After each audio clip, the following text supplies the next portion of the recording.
Guys welcome to our channel. तो जैसे कि हमारा क्लास 11 ज्योग्राफी का चैप्टर नंबर 4 चल रहा है, distribution of ocean and continent. तो आज उसका ये लेक्चर 4 है और आज हम जो पढ़ने वाले हैं वो है ओशन फ्लोर कॉन्फ़िगरेशन एंड आज बहुत हद तक हम कंप्लीट कर लेंगे। इससे पहले हमने जो पढ़ा था हमने पढ़ा था मैपिंग ऑफ ओशन फ्लोर के बारे में पढ़ा था, डायग्राम से समझाया था, बहुत अच्छे से आपको समझ में आया होगा। आज हम जो बात करेंगे ocean floor configuration. The ocean floor may be segmented into a 3 major division based on the depth as well as a form of relief.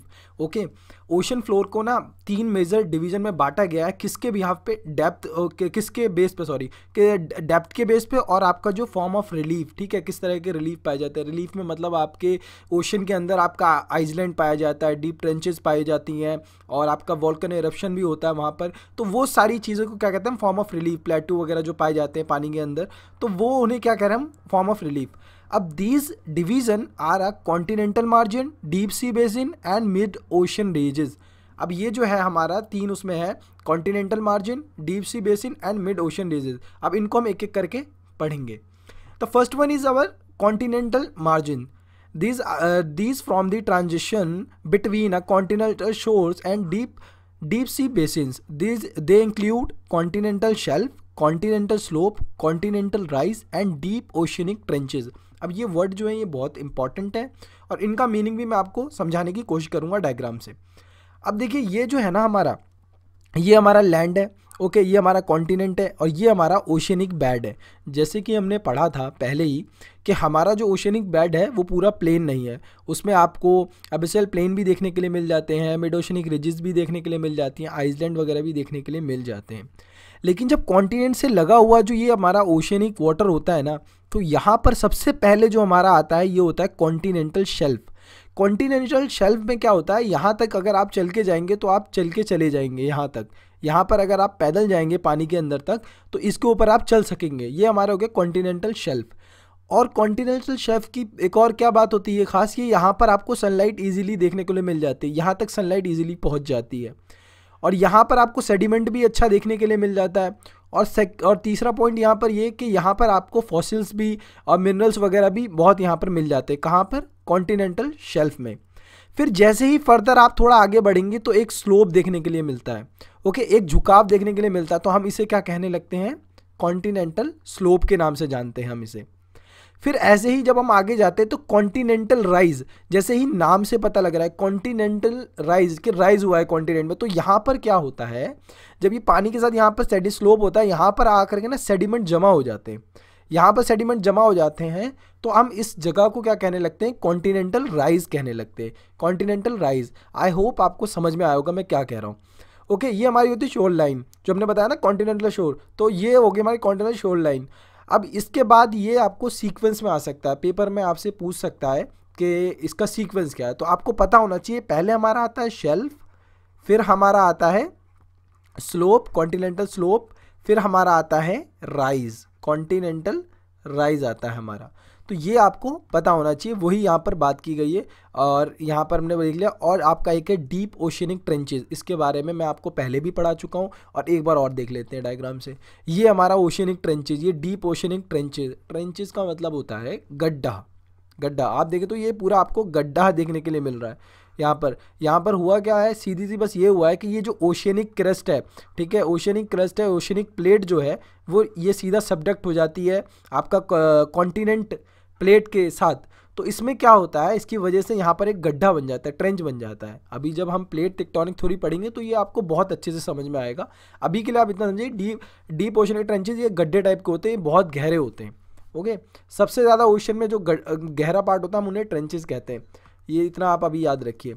Of these, the deep oceanic trenches are the areas which are of a considerable interest in so far as the distribution of ocean and continent is concerned। ये सब वही बातें जो मैंने आपको बता दी। अब आगे बढ़ते हैं। आपका एबिसियल प्लेन क्या होते हैं, ये प्लेन जो है ना आपके, एक मिनट, आपका ये जो प्लेन है ये मैं आपको दिखाता हूँ। ये डायग्राम से आप यहाँ देख रहे हैं एबिसियल प्लेन एंड ओर्स यहाँ पर आपको देखने के लिए मिल जाते हैं। अब यहाँ पर क्या कर रहा है, these are extensive plains that lie between the continental margin and mid oceanic ranges. अब ये कहाँ पर पाए जाते हैं, आपको डायग्राम से समझाता हूँ। ये हमारा क्या हो गया, कॉन्टिनेंटल मार्जिन हो गए, ओके। अभी मैंने आपको पढ़ाया ये पानी से लगा हुआ आपका कॉन्टिनेंट है, तो ये क्या हो गया, कॉन्टिनेंटल मार्जिन हो गया। ये हमारा क्या हो गया, ये हो गया मिड ओशनिक रीजेस। क्या हो गया, मिड ओशनिक रीजेस। तो इसके बीच में जो हमें देखने के लिए मिलता है, जैसे कि अभी और डायग्राम से दिखाता हूँ, इसके बीच में हमें कैसे मिलता है, जैसे ये रहा। ओके, ये हमारा कॉन्टिनेंट है। ओके, यहाँ पर हमारा ये मिड ओशनिक रीजेस है। तो इसके बीच में हमें क्या देखने को मिल रहा है, यहाँ भी कहीं ना कहीं वो रहा होगा कॉन्टिनेंट आगे। तो यहाँ पर क्या हमें मिल रहा है देखने के लिए, आइसलैंड आज भी देखने के लिए मिल रहा है, ट्रेंचेस भी देखने के लिए मिल रहे हैं, शील्ड वॉल्केनो भी देखने के लिए मिल रहे हैं, और यहाँ पर आपको ट्रेंचेस वगैरह देखने के लिए मिल रही हैं। तो ये सब क्या हो गया हमारा, ये सब हमारा एबिसल प्लेन के अंदर कहलाया जाता है, एबिसल प्लेन के अंदर आता है। अब देखिए यहाँ पर आपको एक पॉइंट और मैं बताना चाहता हूँ, वो थोड़ा ध्यान से उतर गया मेरे। मैं आपको बता दूँ कॉन्टिनेंटल शेल्फ में ये इंपॉर्टेंट एक पॉइंट है। जो कॉन्टिनेंटल शेल्फ है ना, वो आपको सिर्फ और सिर्फ प्लेन वाली जगह पे मिलेगा। यानी कि अगर आपका ओशियन प्लेन के साथ लगा हुआ है तो आपको वहाँ पर कॉन्टिनेंटल शेल्फ देखने के लिए मिल जाएगा। अगर वहाँ पर माउंटेन है, माउंटेन से लगा हुआ ओशन, तो वहाँ पर आपको कॉन्टिनेंटल शेल्फ नहीं देखने के लिए मिलेगा। मान लीजिए ये प्लेन है आपको, तो यहाँ पर आपको कॉन्टिनेंटल शेल्फ देखने के लिए मिल जा रहा है। लेकिन अगर हम बात करें माउंटेन की, माउंटेन वाले रीजन में आपको, ये माउंटेन वाला रीजन है, तो यहाँ पर आपको कॉन्टिनेंटल शेल्फ देखने के लिए नहीं मिलता। यहाँ डायरेक्ट आपका कॉन्टिनेंटल स्लोप होता है, देन फिर आपका कॉन्टिनेंटल राइज होता है। ओके, ये पॉइंट आप याद रखिएगा। ये हो गया हमारा कॉन्टिनेंटल स्लोप और हमारा कॉन्टिनेंटल राइज के बारे में बता दिया, एबिसल प्लेन के बारे में बता दिया, प्लेन्स के बारे में हो गया। अब आगे बढ़ते हैं हम, एक मिनट, हमारा अब ये रहा। अब हम आगे बढ़ते हैं। ये यहाँ पर वही सब चीज़ें जो मैंने आपको बताई वही लिखिए। The abyssal plain are the areas which are a continental sediments that more beyond the margin get deposit. Okay, ये वही एबिसल प्लेन है जो मतलब सेडिमेंट्स वगैरह भी कुछ आके, जैसे प्लेन्स वगैरह में क्या होगा कि पानी के साथ हो सकता है सेडिमेंट भी आके जमा हो जाए, प्लेन बना दे पानी के अंदर ही। ओके, तो वो हमारे क्या एबिसल प्लेन कहलाए जाते हैं। अब आगे बढ़ते हैं मिड ओशियनिक रिजेस। इसके बारे में भी हम पढ़ चुके हैं पहले, और बाकी देख लेते हैं। ये वही सब चीज़ें जो मैंने आपको पढ़ाई लेक्चर में। An interconnected chain of mountain system within the ocean. अब ये एक चेन है, मतलब पूरी माउंटेन की। आप देखें तो ये क्या है, ये पूरा आपको एक माउंटेन की चेन देखने के लिए मिल रही है, ये माउंटेन की चेन देखने के लिए मिल रही है। तो वही चीज़ यहाँ पर क्या है, लिख करके बता दिया आपको। ये पूरा एक मिड ओशियनिक की रिज है, इसमें हमें देखने के लिए मिलती है। और दोनों तरफ क्या होता है, दोनों तरफ आपको सेम रॉक और सेम कंपोजिशन वाले देखने के लिए मिलते हैं। अब यहाँ पर लिखा it is the longest mountain chain of the surface of the earth, तो submerge under the oceanic water. Okay, जाहिर सी बात है, हाँ, मिड ओशियनिक रेंज है जो पानी में सबमर्ज है और सबसे लॉन्गेस्ट माउंटेन रेंज है। बस ये है, पानी के अंदर है ये।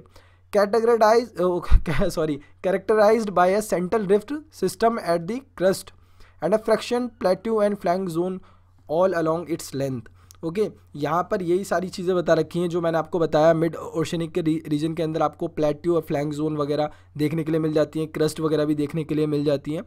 The rift system at the crust is the zone of intensive volcanic activity. Rift system मैंने आपको ये बताया, रिफ्ट सिस्टम यही जो आपको मैंने बताया, ये जो निकल रहा है ना वो वॉल्केनो, यहाँ पर ये पूरा रिफ्ट सिस्टम है। यहाँ पे आपको जो वॉल्केनो निकल के जमा हो रहा है, ये पूरा रिफ्ट सिस्टम है, और यहाँ पर आपको हाई वॉल्केनिक एक्टिविटी देखने के लिए मिलती हैं। तो अब हमने मिड ओशनिक रिजेस पढ़ लिया। एक बार मैं आपको डायग्राम से दिखा देता हूँ, पूरा इनका चेन दिखा देता हूँ। माउंटेन देखिए, यह मिड अटलांटिक रिज है जो आपकी ये पूरी यहाँ पर आपको अटलांटिक ओशन में देखने के लिए मिल जाती है। यहाँ पर आपका ईस्ट पैसिफिक रिज है। तो यहाँ पर ये सारी रिजेस हैं जो मिड ओशनिक रिज है, पूरा यहाँ पर इन्होंने माउंटेन की चेन बना रखी है। और आगे अब हम बढ़ते हैं कि distribution of earthquake and volcanoes के बारे में पढ़ेंगे, यानी कि कहाँ हमारी अर्थ पे जो है वोल्केनो सबसे ज़्यादा देखने के लिए मिलते हैं, कहाँ पर सबसे ज़्यादा अर्थक्वेक देखने के लिए मिलते हैं, और वहाँ पर हम थोड़ा सा रीज़न भी देखेंगे आखिर क्या रीज़न है। तो रीज़न यहाँ पर हम क्लियर करेंगे। सबसे पहले ये एक बहुत इंपॉर्टेंट डायग्राम है, इसे हम देखेंगे। इस डायग्राम को आपके एनसीईआरटी में भी दिया है, और आप भी इस डायग्राम को अच्छे से देखिएगा तो आपको चीज़ें समझ में आएंगी। देखिए यहाँ पर सबसे ज़्यादा जो शेडेड देख रहा है यहाँ पर रीजन, तो ये कौन सा रीजन है, डीप अर्थक्वेक जोन।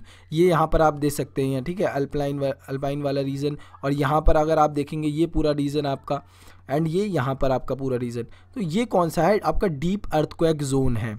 ओके, पहला हो गया हमारा। अब सेकंड वाली जो हल्की हल्की बिंदी है आप देख रहे हैं, तो ये हल्की हल्की बिंदी आपको जो देखने के लिए मिल रही है, तो यह कौन सा है, shallow earthquake centre. Shallow earthquake centre मतलब यहाँ पर आपको अर्थक्वेक देखने के लिए मिलते हैं, बट इतने ज़्यादा हैवी वाले नहीं देखने के लिए मिलते, जिससे ज़्यादा डैमेज नहीं होता, ठीक है। शैलो अर्थक्वेक देखने के लिए मिलते हैं। और ये जो छोटे छोटे डॉट हैं, ये आपके यहाँ पर ये दिखाता है कि वॉल्केनिक इरप्शन इन रीजन में ज़्यादा होता है। ये आपको ये शो कर रहा है कि इन रीजन में आपका वॉल्केनिक इरप्शन ज़्यादा होता है। एंड आपका ये जो हॉटस्पॉट है, ये आपको देखने के लिए मिल रहा है, ये हॉटस्पॉट है। तो हॉटस्पॉट कैसे बनते हैं? ये हॉटस्पॉट जनरली वो होते हैं कि क्या होता है, हमारा जो मैग्मा वाला रीजन है यानी मेंटल वाला पोर्शन है ना, यहाँ पर क्या होता है, बहुत हाई टेम्परेचर होता है मैग्मा का, जिसकी वजह से क्या होता है, ये एक हॉटस्पॉट बन जाते हैं। ओके, यहाँ से हो सकता है इरप्शन भी हो जाए, तो ये हॉटस्पॉट बन जाते हैं, इन्हें हम हॉटस्पॉट्स के नाम से जानते हैं। तो ये हमारे सारे क्या हैं, हॉटस्पॉट है। अब आगे हम फर्दर देखते हैं यहाँ पर क्या है, line of dots in a central part of Atlantic ocean almost parallel to the coastal line. तो वही बात यहाँ कही है, देखिए ये पूरी यहाँ पर आप देखें तो ये पूरी मिड अटलांटिक रिज जो है ये पैरेलल है, इसके कोस्टल लाइंस के पैरेलल है। और सेकेंड पार्ट अगर आप इसका देखें, further extend into a Indian ocean, bifurcate कर जाती है। एक आपका वन ब्रांच चली जाती है ईस्ट अफ्रीका की तरफ, और एक आपकी चली जाती है म्यांमार टू न्यू गिनिया की तरफ चली जाती है, जैसे कि आप इस डायग्राम में देख सकते हैं। एक यहाँ पर आपकी चली गई और एक आपकी इधर चली गई, म्यांमार टू न्यू गिनिया की तरफ चली गई। तो वही सब चीज़ें यहाँ पर इन्होंने बताई हैं। शेडेड बेल्ट के बारे में मैंने आपको बताया। शेडेड बेल्ट जो मतलब कि आपका जहाँ पर आपको ज़्यादा अर्थक्वेक देखने के लिए मिलते हैं, डीप सीटेड अर्थक्वेक देखने के लिए मिलते हैं। तो यहाँ पर वही लिखा हुआ है, coincide with Alpine Himalayan system and rim of Pacific ocean, foci of earthquake are a deep seated zone in such areas. यहाँ पर वही बात की गई है, इस वाले रीजन की बात कराई जा रही है। अल्पाइन, ये हिमालयन सिस्टम है जो इस डैम से मैं दिखाता हूँ आपको, ये पूरा आपका जो है अल्पाइन हिमालयन सिस्टम है। ओके, और ये डीप सीटेड रीजन है। और यहाँ पर अगर देखें, और एक ये वाला रीजन जो है हमारा, यहाँ पर डीप अर्थक्वेक जोन है ये वाला रीजन। और इस वाले पूरे रीजन में जो जो कंट्रीज़ वगैरह आती हैं, जो एरिया आता है, तो हम इसे क्या कहते हैं, रिम ऑफ पैसिफिक रिम भी कहते हैं हम इसे। और ये हमारा हो गया पूरा रिंग ऑफ फायर। वही सब चीज़ें यहाँ पर इन्होंने एक्सप्लेन करी हैं। यहाँ पर देखिए, यह है rim of Pacific, ring of fire के नाम से भी जानते हैं हम। यहाँ पर क्या होता है, existence of active volcanoes in the area.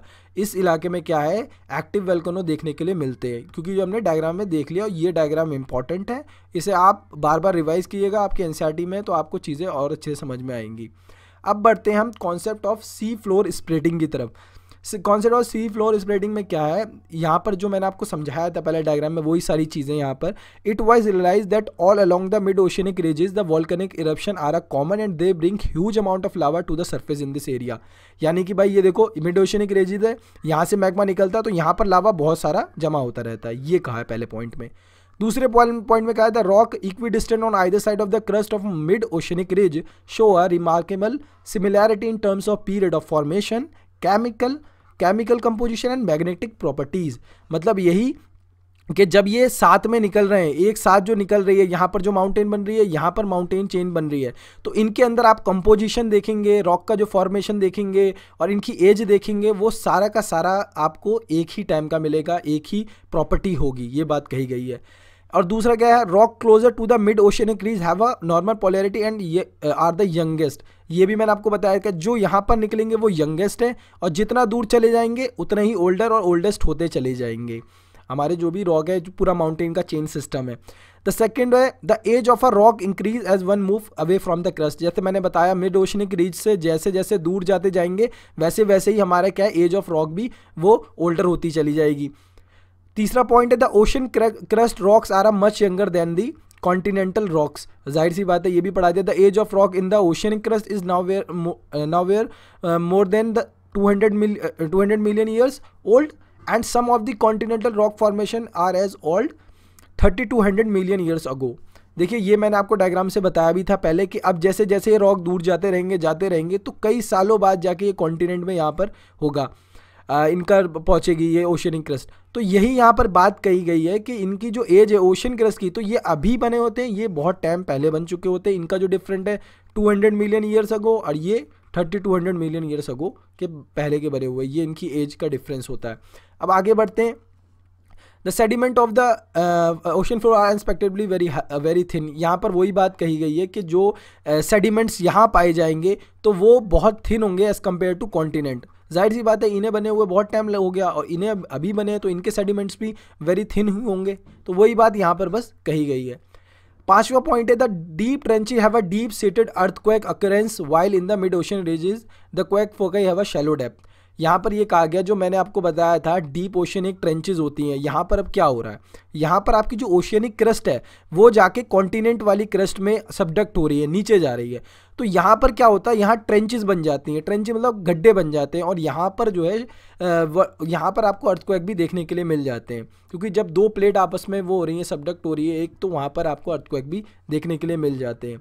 तो वही बात यहाँ पर की गई है। अब ऐसे ही फर्दर हम आगे देखें तो यहाँ पर देखिए आपको सबडक्शन जोन देखने के लिए मिल रहा है, यहाँ पर ऐसे सबडक्ट हो जाती है, ये आपका ट्रेंचेस हो जाती हैं, यही सारी बताया गया। यहाँ पर आपके यंगर रॉक्स होते हैं, जैसे जैसे आप दूर चले जाएंगे आपके रॉक्स जो है वो ओल्डर होते चले जाएंगे, वही सारी यहाँ पर चीज़ें बताई गई हैं। एंड इस डायग्राम से भी आप देख सकते हैं ओल्डर से जो यहाँ पर आपका सबसे यंगेस्ट देखने के लिए मिल रहा है आपको। अब आगे बढ़ते हैं, हमारा कॉन्सेप्ट आता है सी फ्लोर स्प्रेडिंग की।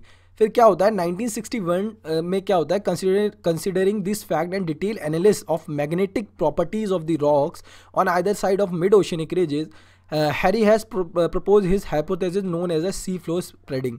देखिए 1961 में क्या होता है, बहुत टाइम हो चुका होता है, इस पर डिटेल एनालिसिस के बाद, मैग्नेटिक प्रॉपर्टीज़ वगैरह रॉक की समझने के बाद हैरी हैज़ अपने एक हाइपोथेसिस के साथ आते हैं जिससे कहते हैं हम सी floor spreading. Has argued that the constant eruption at the crust of oceanic ridge caused the rupture of the oceanic crust and the new lava wedge into a pushing oceanic crust on the either side। मतलब वो यही कह रहे हैं कि ये मान लीजिए आपका मिड ओशियनिक रिज है, तो यहाँ पर आपका जो लावा जमा हो रहा है, फिर यहाँ पर कंस्टेंटली लावा निकल रहा है, तो ये जो नीचे वाला होता है ना, ये रप्चर यानी कि डिस्ट्रॉय हो जाता है, ये डिस्ट्रॉय होने लगता है और दूर जाने लगता है, जो मैंने अभी आपको पढ़ाया वो दूर जाने लगता है। वही चीज़ यहाँ पर इन्होंने बोली है अपनी इसमें हाइपोथेसिस में। अब यहाँ पर कहते हैं has further explained about the consumption of oceanic crust. अब ये है कि जैसे जैसे ये बढ़ता जा रहा है, आप सी फ्लोर स्प्रेड होता जा रहा है, तो कहीं ना कहीं जा करके ये आपका डिस्ट्रक्ट भी तो हो रहा होगा। अभी क्या हो रहा है, अभी मैं आपको देखो इस डायग्राम से ही समझाता हूँ। अभी हो क्या रहा है, यहाँ पर आपका कंस्ट्रक्ट हो रहा है, यहाँ पर कंस्ट्रक्टिव मार्जिन हो रहे हैं, यानी कि जब आपका मैग्मा बाहर आ रहा है, एंड जब आपका मैग्मा बाहर आ रहा है तो यहाँ पर क्या हो रहा है, कंस्ट्रक्टिव मार्जिन बन रहे हैं, ये बढ़ता जा रहा है, ऐसे सी फ्लोर स्प्रेड हो रहा है। पर क्या हो रहा है, यहाँ पर आके आपके ओशनिक क्रस्ट जो है कॉन्टिनेंट प्लेट के साथ क्या हो रही है, सबडक्ट कर जा रही है। तो यहाँ पर क्या हो रहा है, डिस्ट्रक्टिव मार्जिन बन रहा है, यहाँ पर डिस्ट्रॉय हो रही है हमारी क्रस्ट। तो ये एक बैलेंस बना रहता है, एक तरफ से बनती रहती है और एक तरफ से डिस्ट्रॉय होती रहती है हमारी ओशनिक क्रस्ट। तो यही चीज़ें यहाँ पर इन्होंने समझाई हैं। The ocean floor that get pushed due to a volcanic eruption and the crust sinks down to the oceanic trenches and gets consumed। वही बात यहाँ पर कही गई है, जैसे जैसे वॉल्केनिक इरप्शन होता रहेगा आपका क्रस्ट जो है बनती रहेगी, और जो पुरानी है वो आपका यहाँ पर ओशियनिक ट्रेंचेस जो बनी हुई है उसमें जा कर के सबडक्ट कर जाएंगी, और फिर फाइनली वो ऐसे जब सबडक्ट करेंगी तो यहाँ पर जाके आपका मैग्मा है, और मैग्मा से फिर वो वापस दोबारा यहाँ पर जाके आपका पूरा वो हो जाएगी, लिक्विड में हो जाएगी, एंड देन फिर आपका दोबारा ये मैग्मा बाहर आएगा। ऐसे ये प्रोसेस पूरा चलता रहता है। आई होप आपको समझ में आएगा, और नेक्स्ट वीडियो में हम पढ़ने वाले हैं प्लेट टेक्टोनिक थ्योरी। आज हमारा ये सी फ्लोर स्प्रेडिंग हो गया है, और पिछला जितना पढ़ाया रिवीजन कर लीजिएगा। अगर आप चैनल पर नए हैं तो प्लीज़ सब्सक्राइब करें, और कोई अगर आप फीडबैक देना चाहते हैं तो वो प्लीज़ ज़रूर दें, हम इंप्रूवमेंट करेंगे अपनी वीडियो में। ओके गाइज, मिलते हैं अपने नेक्स्ट लेक्चर में।